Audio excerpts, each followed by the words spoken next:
अब प्रश्न उठता है कि जैसे अमरलोक, सार शब्द, सार नाम, सतपुरुष, सतलोक, सार शब्द, विधेय शब्द, नी शब्द, अकय शब्द, इनमें क्या अंतर है? अमरलोक जिसको सतलोक भी कहते हैं, गीता जी में उसको शाश्वत स्थान कहा है, सनातन परम धाम। ये वो स्थान है जो कभी नाश में नहीं आता और जहां पर सभी सुख हैं, वो अमरलोक है, वो स्थान है, एक पृथ्वी है। लेकिन वो पृथ्वी इस मिट्टी जैसी नहीं है, वो नूर तत्व से बनी हुई पृथ्वी है। और वहां जो अमरलोक है, सतलोक जिसे कहते हैं, सनातन परम धाम, शाश्वत स्थान, वो सौ प्रकाशित है। जैसे हीरा चमकता अपने आप, मणि चमकती है, ऐसे वो प्रकाश है वहां। और फिर परमात्मा वहां, वो परम अक्षर ब्रह्म यानी सतपुरुष, अकाल मूर्त, वो नर आकार में है, मनुष्य सदृश है उसका शरीर। राजा के समान वो देखने जोगा है, दृष्टि गोचर होता, राजा की तरह विराजमान है। सिर पे मुकुट है, ऊपर छत्र है, सफेद वस्त्र है, सफेद कलर है परमात्मा का, और सफेद ही वहां का सब बाग बगीचे हैं वहां पर। सतलोक के अंदर, सतलोक जो अमर लोक है, और ऊपर अलख लोक है, फिर अगम लोक है, फिर अकय लोक है।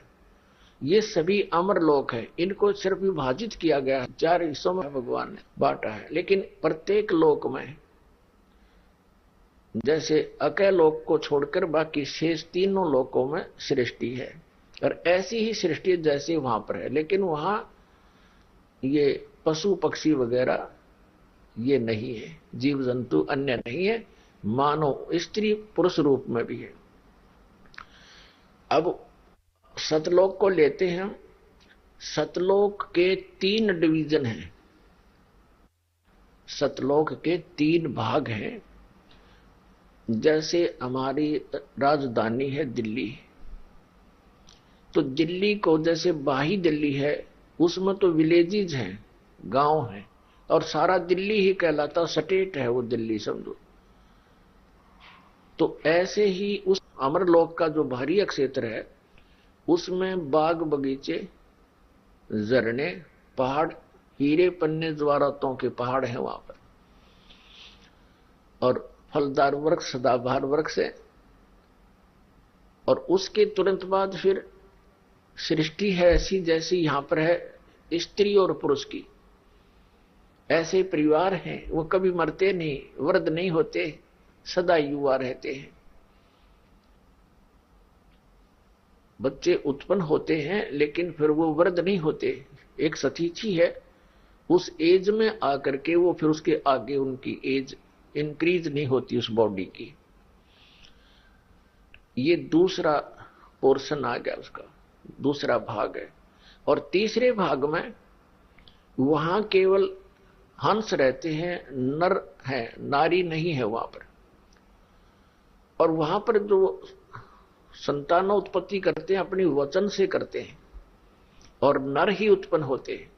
वो जो क्रिया उनकी वचन से जब उत्पन्न करते हैं, अपने परिवार बनाना चाहते हैं, तो उस समय उनको जो आनंद है, यहां जो हम गृहस्थी क्रम करते हैं, ये तो कुछ भी नहीं, बिल्कुल डुप्लीकेट है। तो वहां जो हर चीज का आनंद ही अलग है, वहां का अमृत आहार है। जैसे एक तो खट्टे बेर न खावे और एक मीठे बेर न खावे, एक खट्टे आम न खावे और एक मीठे आम न खावे, तो ऐसा अंतर समझ लो। तो वहां प्रत्येक प्राणी सुखी है, राग द्वेष नहीं है, क्योंकि वो बॉडी है ही नहीं जिसमें बीपी हाई और लो है। असनाविरम शुक्रम अकायम, यानी असनाविरम। अब वहां का जो शुक्र है वो भी प्योर है, और स्वासनायु नहीं है किसी के शरीर में, असनाविरम है। तो परमात्मा का शरीर जो है वो शुक्रम अकायम है और असनाविरम है, शुक्र मकाम है जो माता पिता के रति क्रिया से जो बनता है, वो शरीर वैसा नहीं परमात्मा का। असनाविरम है जिसमें स्नायु नहीं है, नाड़ी नहीं है, नाड़ी तंत्र नहीं है। तो नाड़ी तंत्र नहीं है तो बीपी कितना होगा। और वहां राग द्वेष नहीं है। राग द्वेष क्यों होता है, किन कारणों से होता है। वहां खाना एक जैसा है, सबके प्लाट मकान एक जैसे हैं, अभाव नहीं किसी वस्तु का, तो राग द्वेष की समस्या हल है। अब जैसे आप यहां आए हो, ये एक मिनी सतलोक समझ लो, बरवाला आश्रम। आप जी आए हो, आपको मैट बिछे बिछाए मिलते हैं, गद्दे आपके पास हैं, सबको एक जैसी व्यवस्था दी जाती है, बना बनाया भोजन मिलता है। आपको ये नहीं पता दाल कहां से आती है, क्या रेट है दाल का, रोटी आटा कहां से आ रहा है। फिर राग द्वेष समाप्त।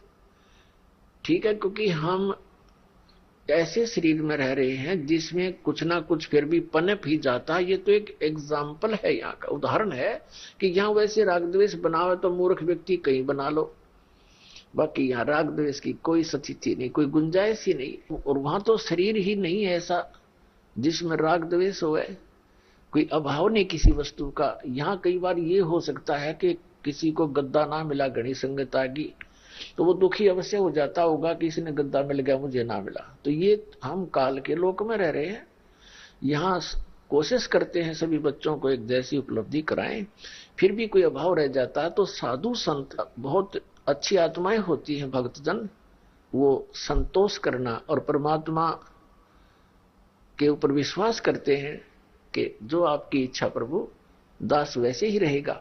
तो इस भाव से भी राग और द्वेष अपने आप नष्ट हो जाते हैं। एक आधा मूर्ख तो होता ही है। मूर्ख का अर्थ ये नहीं है क्योंकि बाहर से जो आते हैं उनको ज्ञान नहीं होता, तो वो व्यक्ति थोड़े बहुत दुखी हो जाते हैं, फिर कुछ दिन के बाद उनको ज्ञान हो जाता है, वो भी ठीक हो जाते हैं। तो इसी प्रकार उस सतलोक के अंदर कोई राग द्वेष नहीं, क्योंकि अभाव किसी वस्तु का नहीं, वहां कोई रोग नहीं, अनाम्य शरीर है, निरोगा बिल्कुल। तो वहां वो सुख है, वहां जरा और मरण नहीं है, वहां मृत्यु नहीं होती किसी की। तो ये स्थिति है उस सतलोक की। वहां जाने के बाद फिर लौटकर कभी संसार में नहीं आते। वो सुख है तो सतलोक में, और हम खोज रहे हैं इस मृतलोक में। यहां नहीं हो सकता, वो स्वप्न में भी नहीं हो सकता। तो पुण्यात्माओं, आप जी को ये विश्वास होना चाहिए, आज आपके पास यहाँ का भौतिक सुख कितना ही उपलब्ध है, चाहे आपके पास बड़ी बड़ी कार भी हैं, कोठियां हैं, प्लाट हैं, आप चाहे कोई अच्छी पोस्ट भी प्राप्त है, लेकिन मृत्यु के उपरांत आपका तो नहीं रहा। ये एक सेकंड में आप यहां से जाओगे, तो मृत्यु तो डेफिनेट है आपकी, हमारी सभी की।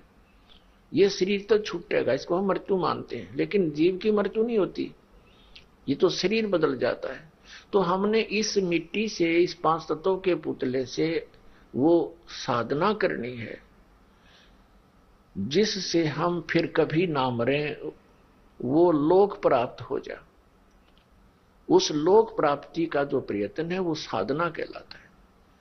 एक बार फिर दोहरा दें, इष्ट देव वो परमात्मा है जिसकी हमें प्राप्ति करनी है, और वो रहता कहां है, उस लोक में जाने के बाद हम सुखी होंगे। उसको पाने का, वहां जाने का, वहां जाएंगे तभी उसको पाएंगे। वो अगर यहां आ जाते हैं, आते हैं, जैसे परमात्मा यहां भी आए थे, 120 वर्ष रहकर गए थे, उन्होंने सिर्फ यही संदेश दिया था कि ये लोक सुखदायी नहीं है, या कभी सुखी तुम हो ही नहीं सकते, वहां चलो सतलोक में। तो उस परमात्मा ने हमें मार्ग बताया तो वहां जाने का। तो जब तक वहां नहीं जालेंगे इतना हम सुखी नहीं हो सकते। जो परमात्मा यहां ज्ञान देकर गए थे, जिसको कबीर वाणी, कबीर सागर नाम से जाना जाता है, तो जो सतगुरु वो होगा जो उस परमात्मा के द्वारा दिए गए ज्ञान को ही एज इट इज प्रोसेस बताता है, प्रोसीजर बताता है, साधना बताता है, तो वो सतगुरु है। बाकी तो गुरु सभी हैं, जैसे मैकेनिक